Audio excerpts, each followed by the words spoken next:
Hi, everyone. Thank you so much for welcoming me and Joe here today. We're really excited to be here this afternoon to talk about Universal Basic Income, or UBI. And we think it's important to talk about this because UBI is a big idea that has the potential to transform how we, as a community of effective altruists, donors, implementers, and researchers, think about doing good in the world. So I'll start us off today by introducing UBI and sort of the debate about its effectiveness, and discussing how existing evidence from RCTs can help inform how we think about this debate. And then I'll hand it over to Joe, who will talk about some ongoing UBI research and wrap up with some thoughts and questions about what this means for all of us as effective altruists. So if you've kept up with the development economics news over the past year or so, you've probably heard a lot of buzz about UBI. As a reminder, UBI is a cash transfer that is, as the name implies, universal, meaning that all people in a given area receive it. It is not targeted at specific populations, and there are no conditions placed on how the money can be used. The transfer is regularly recurring, delivered over the long term, and sufficient to meet basic needs. And around the world, there are studies taking place to better understand the various iterations of UBI and its potential impacts. So what explains the widespread interest in UBI today? On the one hand, in many countries like the US, the economy is being rapidly transformed by technology. Automation is getting cheaper and better every day. According to one study by economists at MIT and Boston University, each robot that came into the world between 1993 and 2007 reduced the number of available jobs by 5.6. So automation has already displaced and will likely continue to displace workers, especially in certain industries.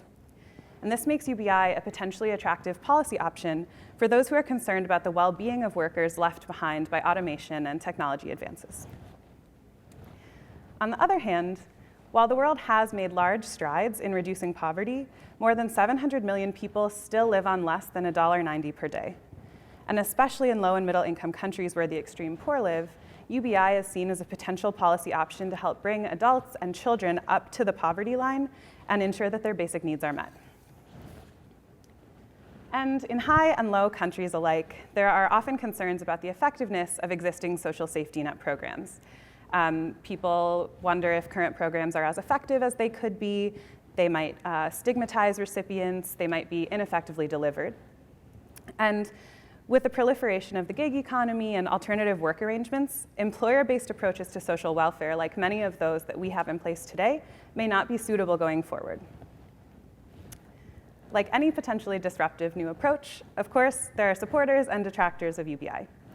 Supporters argue that UBI might be more efficient than existing social programs, that its unconditional nature offers recipients flexibility and autonomy, and that new technology makes it more feasible than ever to distribute basic income transfers.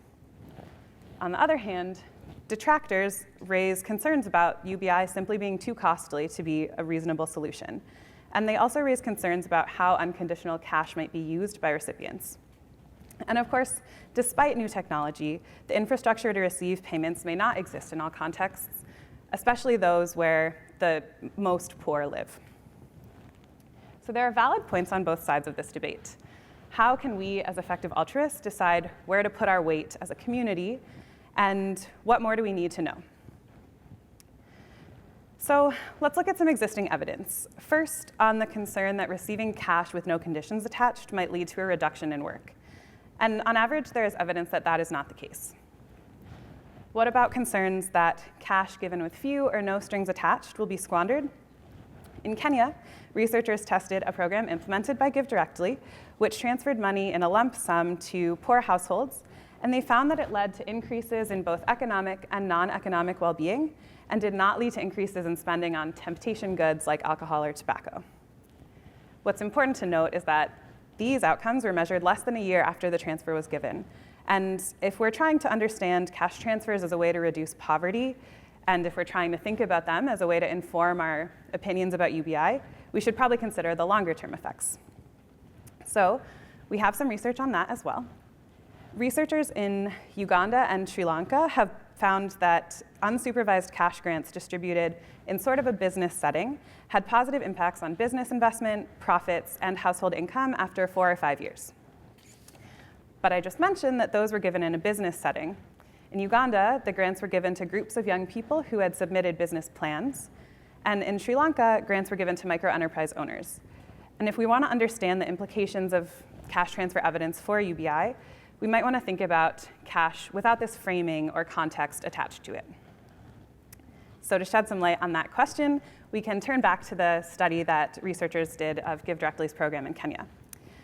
The researchers Johannes Haushofer and Jeremy Shapiro recently released longer-term results from that cash transfer, and you might have seen a lot of blogs on the internet, a lot of tweets that have been talking about these results. They've generated a lot of discussion.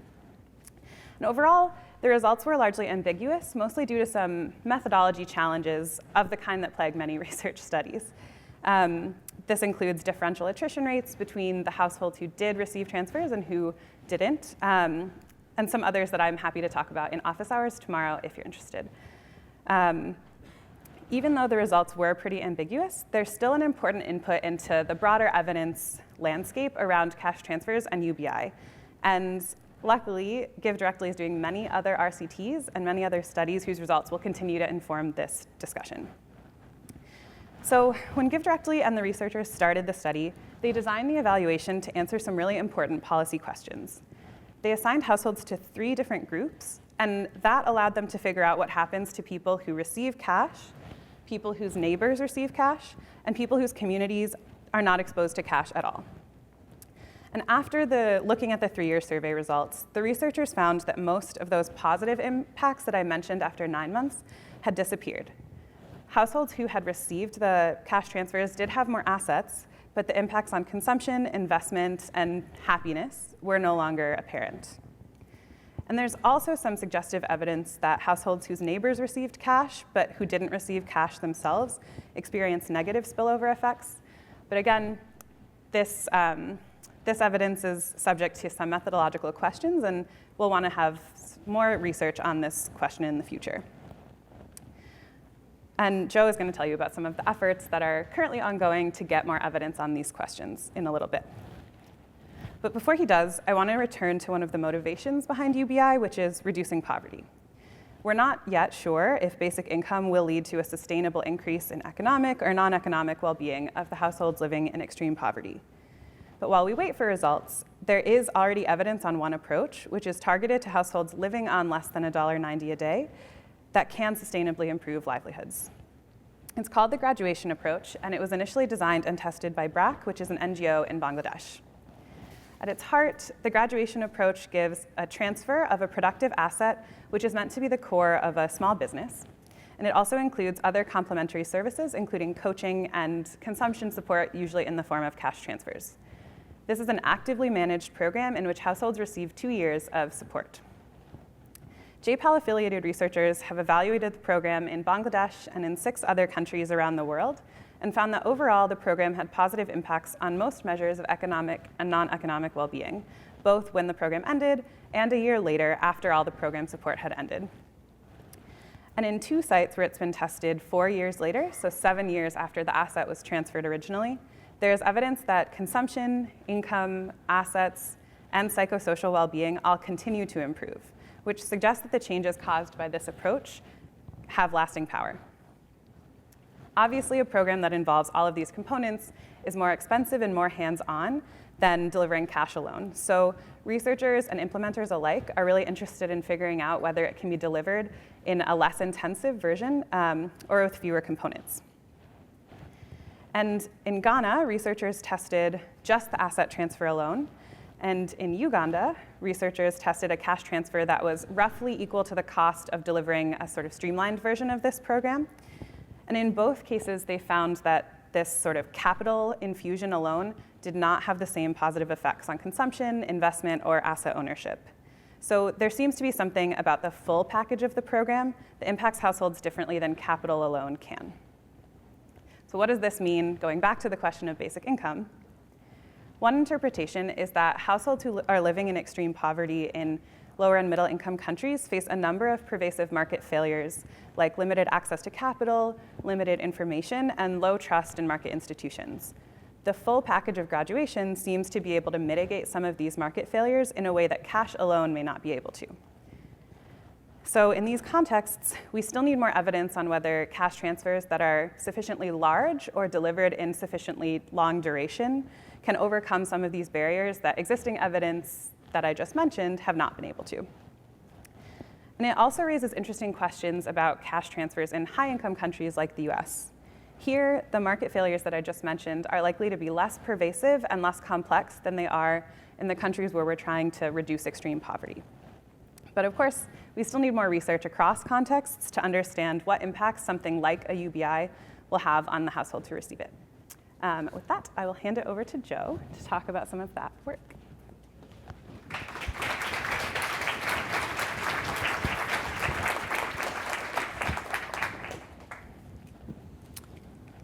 All right. Joe Huston, originally from San Antonio, is the CFO at GiveDirectly, a nonprofit which is devoted exclusively to delivering unconditional cash transfers to the extreme poor. Prior to heading GiveDirectly's finance function, he spent 3 years managing their operations in Kenya and Uganda, where he led the launch of GiveDirectly's 21,000-person experimental evaluation of universal basic income in that country. Previously, he worked at U.S. asset management firm Bridgewater Associates and earned a BA in economics from Dartmouth College. Please welcome Joe Huston.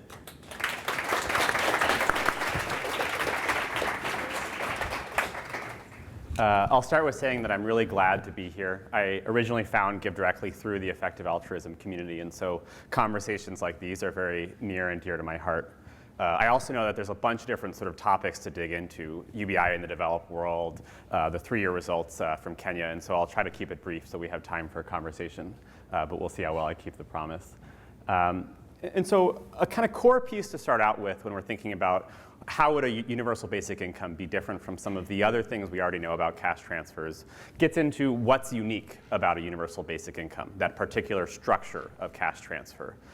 Well, it's a few things. First, it's universal, and so whole communities are receiving the cash transfer relative to targeting specific income levels or specific levels of vulnerability.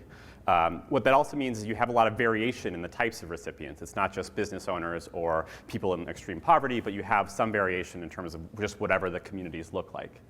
The second thing is it's a particular amount. It's basic. It's sufficient to cover basic needs. And so that also sort of differs from some of what we already know about cash, from other sort of cash transfer studies, which might be smaller or sort of big one-time capital grants. It's a particular size of cash transfer. And the third thing is that it's an income. It should be something you can rely on for your entire life to sort of provide a permanent cash floor so that you're always up to a certain standard of living because you're receiving a cash transfer equal to the cost of that standard of living. And so relative to cash transfer programs that are one-time grants, like what Haushofer and Shapiro studied, or targeted towards a particular life stage, a pension, or support for people who have kids in secondary school, the idea behind a universal basic income should be something that sort of follows you for your entire life and provides long-term cash support. So what do we know about that type of cash transfer?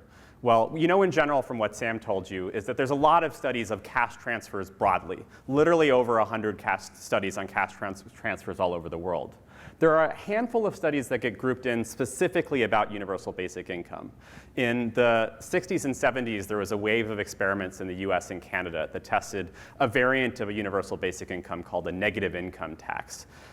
From those, they typically weren't universal. They were targeted towards the poor. The experiments also weren't universal because there was sort of a lottery-like system, choosing people randomly to participate in the study, so you didn't get those sort of community-level effects.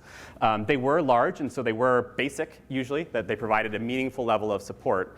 But they also weren't typically long-term, usually sort of a few years or so. What you saw from those studies was similar to what you see in a lot of the cash studies. First, people got money, and so they were mechanically less poor, and then you saw that flow through to sort of broad-based improvements. You saw educational attainment increase. In Canada, you saw hospitalization rates fall pretty markedly. One thing that's different from the developed world studies that doesn't show up in the sort of developing world studies is you did see modest reductions in work effort. But where those showed up, they were showing up in populations that you might be more okay with working less. They showed up in teenagers who work less and went to school more, and young mothers just after giving birth. And so you might sort of be okay with those populations working a little bit less. Otherwise, there's a handful of studies in Namibia and Madhya Pradesh in India that looked at these universal cash transfers. But in Namibia, it wasn't a randomized controlled trial and didn't last for very long, only a couple of years. And in India, where they did use that sort of experimental approach, it similarly didn't last all that long. Then recently, as you guys have probably seen in the news, there's been an explosion of studies basically all over the world. GiveDirectly has launched one in Kenya. There's one in Finland. There is one in the sort of Netherlands. There's been demonstration projects like this one in Germany called My Basic Income. And there's one coming up in Stockton, California as well. And then there's been two sort of larger randomized control trials that are coming on board. First in Ontario, done by the sort of provincial government there, and by Y Combinator in California. Because these studies are expensive, researchers have typically made sort of cost-benefit calculations to prioritize what they're studying. And so almost none of these have been universal in the sense of looking at whole communities. The Y Combinator one isn't looking at whole communities, but they are looking at some income variation. And so they're sort of doing their sort of best to balance those types of things. And then typically they haven't gone that far out in terms of long term, which might sort of give you a question about whether that matters or not in interpreting these studies. GiveDirectly sort of took the approach of trying to design a study that would complement this body of research, as well as the body of research about cash transfers broadly. And so the study is randomized at the village level. And so whole communities will be treated differently, with about 44 villages receiving 12 years of monthly payments of about $23, sized to sort of meet the poverty line in rural Kenya. That group of villages will be compared against villages receiving 2 years of worth of basic income payments, and a group of villages receiving one-time cash grants of about $500 per adult. That's roughly equal to the sum of those 2 years' worth of payments. And then all three of those groups will be compared to a control group.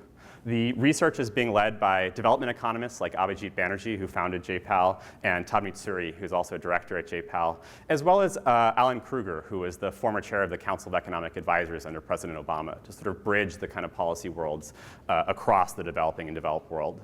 And the sort of actual research surveying itself is being done by Innovations for Poverty Action, and we should have results out early next year, which is actually when we'll have a sort of explosion of results out from GiveDirectly, Canada, and Finland as well. With this type of study, you want to sort of look at a broad set of outcome variables. And so we're looking at both individual level outcome variables in terms of how to earnings or spending or assets, occupations and time use, gender relations and risk taking, sort of at the individual level, how do those things evolve? We're also looking at community level effects, because there's something unique about this type of cash transfer that everyone in society, or at least most of the people you're seeing day to day, are also receiving that cash transfer. And so we're looking at things like community level economic effects, access to health or education or water facilities, how things like community or political engagement evolve, as well as how crime levels change. And then we'll look at both of those types of things based off of the differences in the cash transfers, how it varies between the 12-year group of of villages and the 2-year group, which should help inform how we should think about the other studies that are relatively shorter term, as well as the structure, how the cash grants achieve different goals or different outcomes versus the sort of recurring stream payments. And then because it's universal, we have a rich set of data of different types of people receiving a cash transfer and then seeing if they spend it differently. And so we'll get to see how do different starting income groups spend cash differently, how do different age groups or genders spend cash differently, which should help inform broader policy questions beyond just a UBI.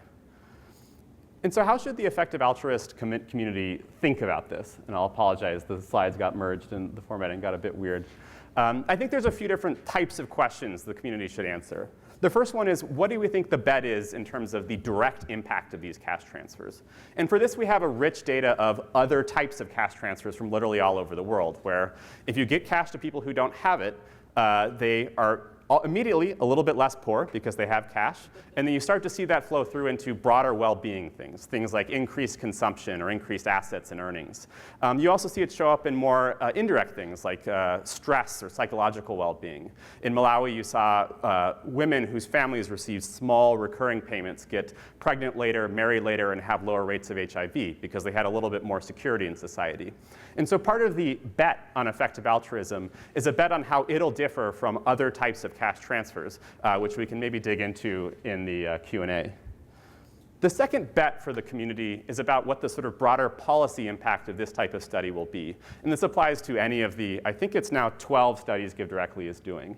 And so to give you one example of what the sort of policy potential of the universal basic income study, this is taken from an estimate by the government of India, where they looked at how, sort of modeling out how if they replaced existing subsidy programs that they maintain with a modest universal basic income, a cash support provided essentially universally, what that would do to poverty in India. And what they estimated is that it would take it from about 22% to 0.45%. Literally bringing over 100 million people out of poverty basically immediately. That doesn't necessarily mean that that's what we should do. There's an opportunity cost of that type of spending. There might be other effects of the cash transfer that are worth studying. But it gives you a sense of the potential of scale of the sort of policy implications of this types of research beyond the direct impact of the 21,000 people who are receiving cash from GiveDirectly. The third, I think, bet or question for the effective altruism community is a more foundational one. And I think for that, to start with, it's useful looking at the process that I think we mostly apply, at least for effective altruism, to help existing poor people today, where it looks like choosing a set of outcomes that we think are important. Maybe it's earnings or health or sort of how long your life is or something like that. Choosing goods and services that we think would improve those outcomes, whether it's a graduation program or a deworming pill or a goat. And then choosing providers who we think can deliver those goods and services as best they can.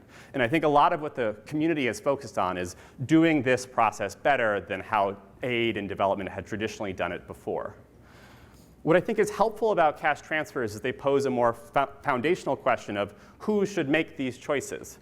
What types of outcomes are important, whether it's how you sort of value earnings or not getting rained on or being a little bit extra healthy, how you sort of value improvements in the lives of your children. The sort of existing status quo is donors and funders start with a pool of money, and almost by virtue of that, they become the choosers of these next three things. But cash transfers literally puts the budget in charge of the people we're trying to help and lets them make those choices. I think that sort of switch of power is important, in part just because of practical reasons. There's a kind of tale of two track records where the poor have literally over 100 studies backing up the quality of their decision making when they sort of control the budget. And then the sort of funders and implementers have whatever you think about the last 50 years of sort of development history. I think the second one is that it's a genuinely tricky problem to figure out what types of outcomes matter. In part, people are very, very different. We see GiveDirectly recipients buy a sort of incredible diverse array of things, whether it's solar panels or livestock or roofs. We saw someone start a band. There's an incredible diversity just in humans, and that's amplified by the fact that most of the decision making is done by people in San Francisco or New York or DC or London, and it's on behalf of people who are living in places like rural Western Kenya. And I think doing that type of calculation, which we can try to do better as effective altruists, is inherently very, very difficult. Which is not to say that the entire sort of portfolio should shift towards recipient chosen or recipient decided, but existing portfolios are extremely skewed. Basically, any way you cut it, whether you look at humanitarian aid or institutional aid given by governments or US international charitable giving, basically the whole pots of money meant to help the poor are decided by the rich, which is a sort of unintuitive result given what we sort of talked about before. And so I think one of the most helpful things that cash transfers can do, with UBI being an example of that, is sort of force the effective altruism community to answer that more foundational question of who should decide which outcomes matter and what types of goods and services best achieve those outcomes. Thank you.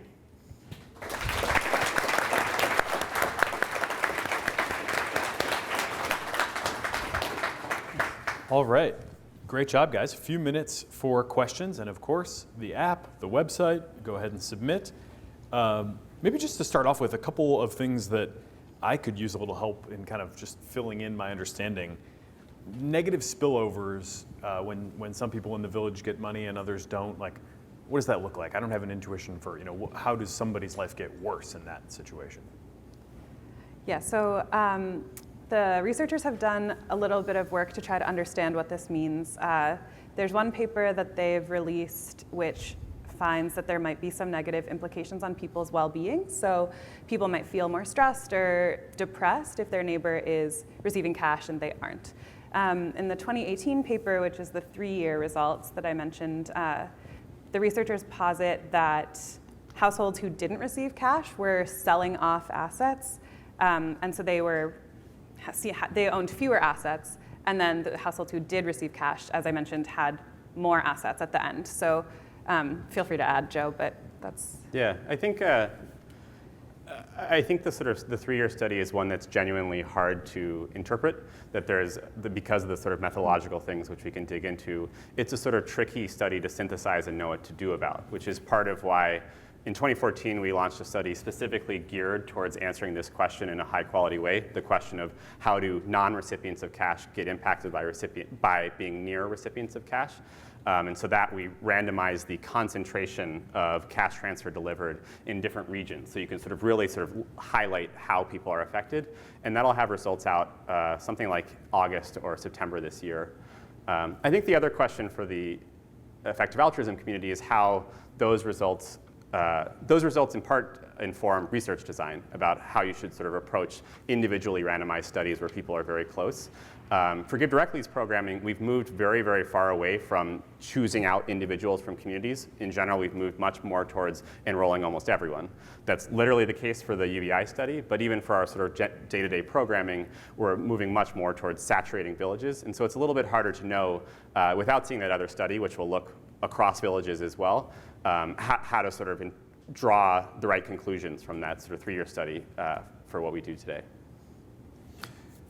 Another just kind of clarification question. When you mentioned the graduation program and the concept of asset transfer, I'm picturing like a cow. I mean, is that kind of the right image for me to have in mind? Yeah, so the graduation program is always tailored to whatever context where it's being implemented. Usually it's livestock, but it can also be sort of supplies to open up a small shop and sell barrettes or makeup or cigarettes, whatever makes sense for the community.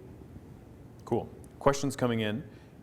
One just about the challenges of running a study that's going to go on for 12 years. Things are going to change in the world around you. I mean, it's always hard to hold things constant, but in that span of time, it gets even more difficult. How do you think about those challenges? Yeah, it's tricky. You have to guess what you think your follow-up call center will cost in 2029 or whatever, figure out how to manage the cash between Kenyan banks and US banks to sort of maintain a sort of standard payment across those 12 years, think about how to increase it with inflation. It's a bunch of really hard questions that we were tried to be pretty paranoid about in terms of playing out different scenarios. If GiveDirectly got shut down in Kenya for whatever reason, could we continue payments if we wanted to, things like that. And so it had a bunch of different specific answers to those little questions, but it required a decent amount of work. The nice thing is once you get past this hurdle, we've now enrolled the 21,000 people. It's a little bit more steady state. The picture looks like once a month we press send on payments and people receive text messages. And then once every few months we have our call center call them. And so that's a much sort of lighter run rate engagement that we have to keep up for the next decade or so. And so that piece of it is a lot easier than the initial lift to get all those people enrolled. We're a little bit over time already, so this will have to be the last question. But when you think about the trade-offs between a negative income tax and a universal basic income, one person is asking, why give the universal basic income to everyone, those that don't need it? It seems wasteful. How about the universal, or not the universal, how about the non-universal negative income tax as an alternative? Yeah. One thing I should note is you can achieve pretty similar distributions of incomes, post-taxes and post-transfers, with either a negative income tax or a UBI. Because with a UBI, if you give Bill Gates his $12,000 a year, you end up taxing it back. And so you can end up with the same distributions for both settings. I think the trade-offs become, in part, political. What's sort of more palatable, where in one case it's easier to say, let's get cash for the poor, while in another case it might be easier to sort of get people on board with a universal support that's, everyone's dividend is part of being society. Other people also argue, which I'm looking forward to kind of seeing, that there's something helpful about the cash support not being universal so that it's not stigmatizing, that it's not just the dole for the poor or if it's less that and more just a sort of universal floor for everybody, you might think that in part politically it's easier to maintain, but also maybe it has different effects, that people don't view it as because I'm poor I get this support, but because I'm part of society I don't deserve to starve. And that may sort of have different types of effects in terms of how it's spent, or maybe that it's spent more communally. And so I think those are things we'll try to test. Cool. Unfortunately, we are out of time. We do have a couple of announcements coming up, but first, how about another round of applause for Sam Carter and Joe Huston. Thank you very much, guys.